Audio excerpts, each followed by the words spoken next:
tous tes envies อันนี้สวยวิปปิ้งครีมใส่กาแฟแล้วก็วานิลลาอร่อยค่ะสวัสดีค่ะนุชนะคะ วันนี้นุชจะมาชวนทำแยมโรกาแฟนุชชอบกินกาแฟมากเลยค่ะแล้วคือชอบดื่มกาแฟวันหนึ่งอ่ะถ้าไม่ดื่มกาแฟนุชจะหงุดหงิดเนาะแล้วก็ชอบมีอะไรที่กินกับกาแฟด้วยแล้วตัวนี้เป็นแยมโรกาแฟที่นุชชอบที่สุดเลยเดี๋ยวลองชิมให้ดูมันเป็นกาแฟที่เนื้อกาแฟแบบเค้กสปันอะค่ะเค้กนุ่มแล้วก็มีครีมเป็นวิปปิ้งครีมใส่กาแฟแล้วก็วานิลลาอร่อยค่ะเดี๋ยวเราไปดูกันเลยดีกว่าค่ะว่าทำกันยังไงเนาะแต่ก่อนจะไปอย่าลืมกดไลค์กด Subscribe ให้ด้วยนะคะส่วนผสมเราก็จะแบ่งออกเป็น2ส่วนนะคะจะมีแป้งเค้กผงฟูไข่แดงน้ำมันพืชน้ำตาลทรายผงกาแฟนะคะเราใช้ผงกาแฟปกติแล้วก็น้ำเปล่านะคะประมาณ60 กรัมนะคะส่วนผสมที่เราจะตีไข่ขาวก็จะมีไข่ขาวน้ำตาลทรายแป้งข้าวโพดแล้วก็น้ำมะนาวหน่อยนึงนะคะเพราะว่าจะทำให้ไข่ตีเนียนขึ้นถ้าใครไม่มีน้ำมะนาวใช้ครีมออฟทาท่าก็ได้นะคะวิธีทำนะคะเราก็จะตีไข่แดงกับน้ำตาลทรายนะคะ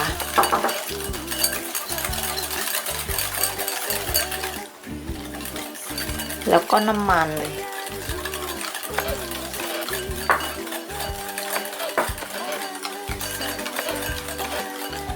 แล้วก็น้ำเปล่าที่เราเตรียมไว้ค่ะแล้วก็คนให้เข้ากัน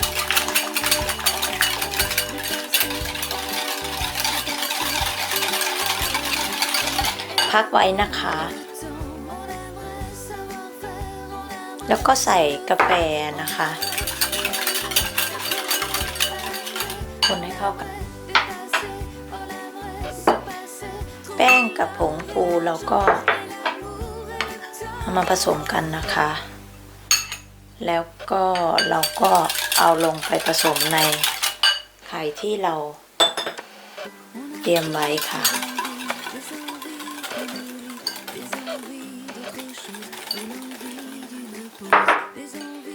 คนให้เข้ากันนะคะ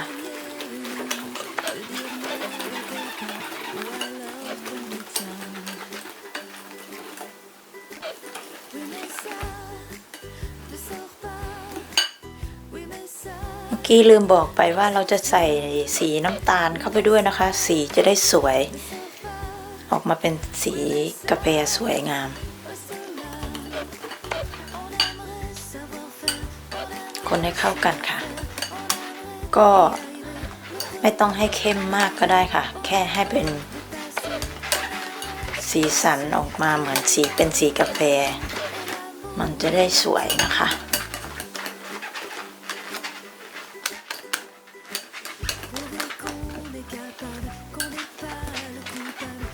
ประมาณนี้เนาะแล้วก็พักไว้นะคะเราจะตีไข่ขาวนะคะตีไปสักพักหนึ่งอ่ะให้ฟองมันเป็นฟองสักหน่อยหนึ่งอะค่ะ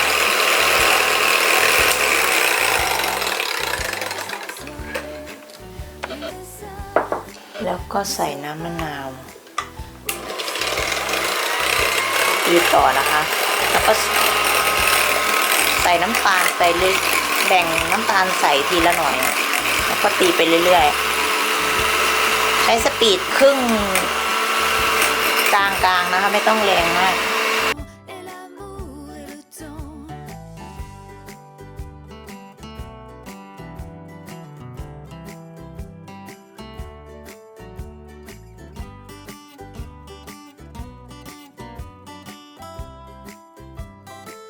เสร็จแล้วเราก็จะเอามาผสมกับเอาไข่ขาวผสมกับเนื้อเค้กที่เราทำไว้นะคะเราจะแบ่งใส่ทีละหน่อยนะคะอย่าเพิ่งใส่ไปทีเดียวแล้วก็คน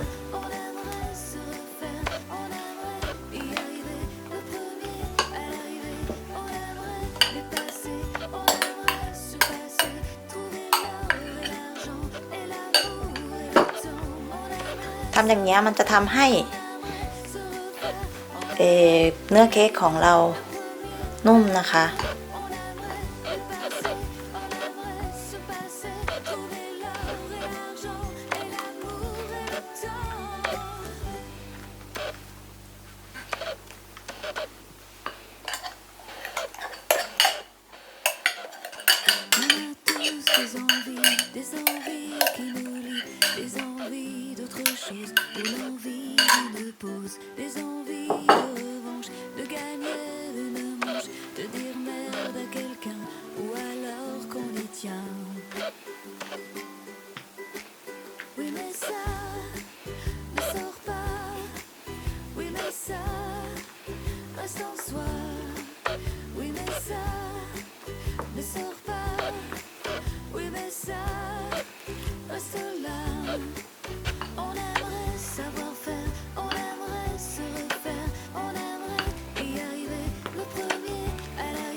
คนให้เนียนแล้วนะคะก็มันจะออกมาประมาณนี้นะคะแล้วเราก็จะเทใส่ถาดที่เราเตรียมไว้นะ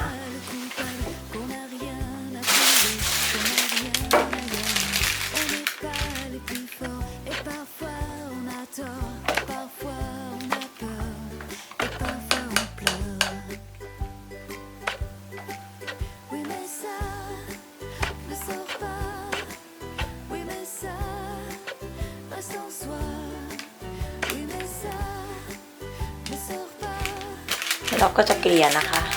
เกลี่ยให้เนื้อเค้กเขา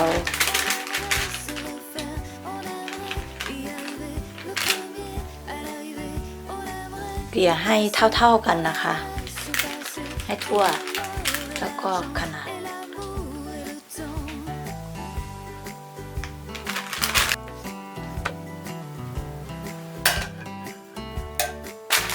เราจะเคาะเพื่อไล่ฟองนะคะ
เสร็จแล้วเราก็นำไปเข้าเตาอบนะคะที่อุณหภูมิ180องศา12 ถึง 15 นาทีนะคะ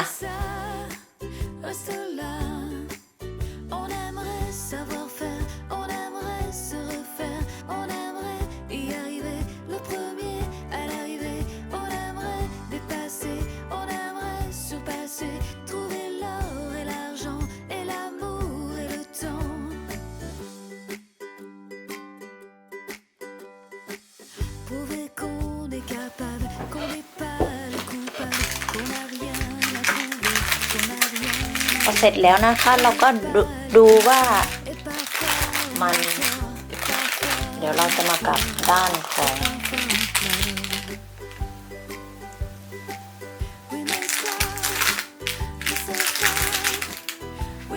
เราจะโรยน้ำตาลเพื่อไม่ให้มันติดอีกฝั่งนะคะเดี๋ยวเราจะกลับด้านของก็เอากระดาษมาวางเสร็จแล้วเราก็พลิกได้เสร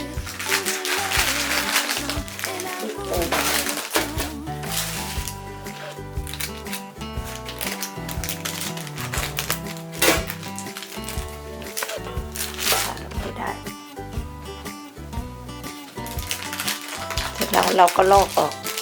นะคะ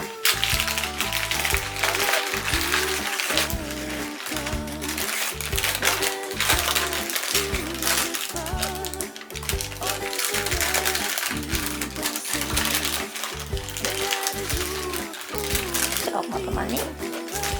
เสร็จแล้วก็พักไว้ให้เย็นนะคะเดี๋ยวเราจะไปตีวิปปิ้งครีมกัน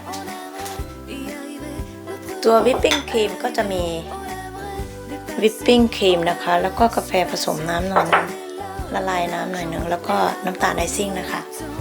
ทีนี้เราจะมาตีวิปปิ้งนะคะวิปปิ้งสมควรจะเป็นวิปปิ้งที่เย็นจัดนะคะแล้วก็จะได้ไม่แตกตัวเวลาเราปั่นใส่ไอซิ่งไปเลยนะคะแล้วก็กาแฟที่เราละลายน้ำแล้วนะคะเข้าไปเราจะใส่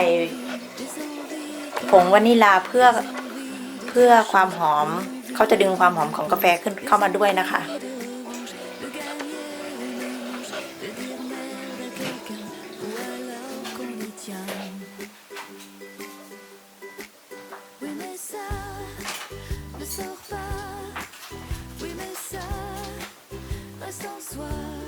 ใครไม่ใส่ก็ได้นะคะวานิลาแต่ใส่มันก็จะเพิ่มความหอมของกาแฟขึ้นมาแล้วก็เวลาปั่นไม่ต้องปั่นสปีดเร็วนะคะปั่นแค่สปีดปานกลางก็พอเดี๋ยวมันจะแตกตัวค่ะ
ตีจนเขาตั้งยอดประมาณนี้นะคะ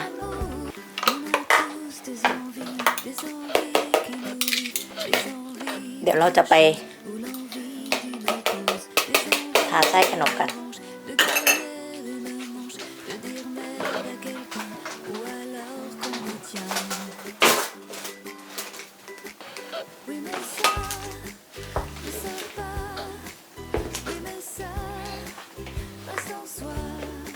เสร็จแล้วเราก็ทาครีมนะคะให้ทั่วหอมกาแฟ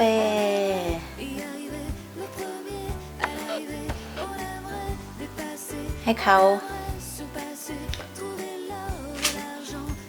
เกลี่ยให้เขาเท่าๆกันนะคะ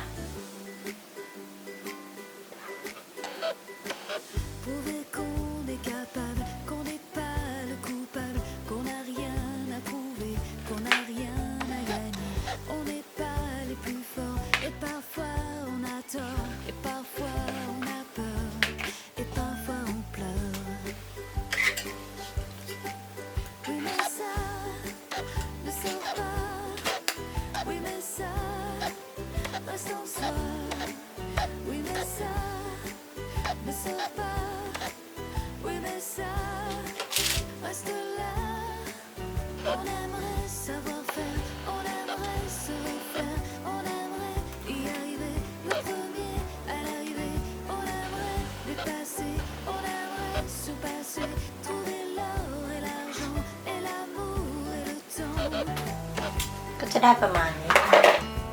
เสร็จแล้วเราก็จะม้วนเวลาเราม้วนนะคะม้วนแล้วแต่นะคะว่าเราจะม้วนจากด้านฝั่งของเราหรือจะม้วนจากฝั่งตรงข้ามเรานะคะแล้วแต่ถนัดแล้วก็เวลาเราม้วนเนี่ยเราก็พยายามไม่ต้องไปเกรงนะคะก็ม้วนไปเลยแล้วก็ไปใช้กระดาษโตูดลงไปเสร็จแล้วเราก็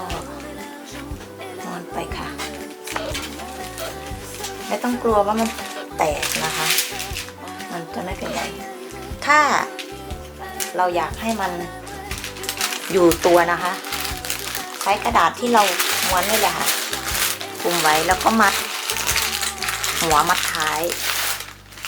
ให้เขาเซ็ตตัว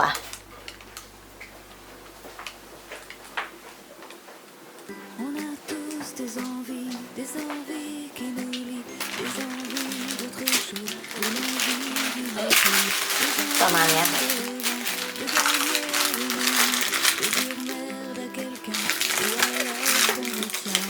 อันหนังยางแล้ว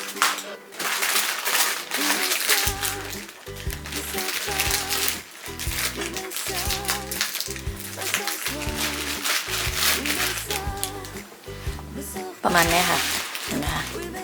แล้วก็เราก็จะให้เขาเซตตัวมันจะได้เป็นรูปสวยนะคะเรามาดูว่าแยมโรของเราเซตตัวน่าจะเซตตัวแล้วนะคะเพราะว่าเอาเข้าตู้เย็นประมาณชั่วโมงเขาก็จะออกมาประมาณนี้สวยแล้วทีนี้เวลาเราจะหั่นนะคะเราใช้มีดไปเขาเรียกว่าอะไรไปโดนน้ำร้อนอ่ะมันจะได้หั่นออกมาสวยๆนะคะหั่นส่วนที่ไม่สวยออกไปก่อนนะคะทิ้งไปก่อน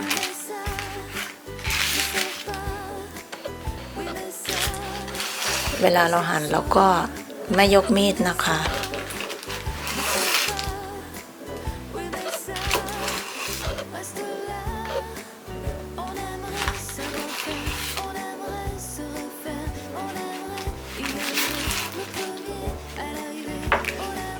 เราก็จะจัดใส่จาน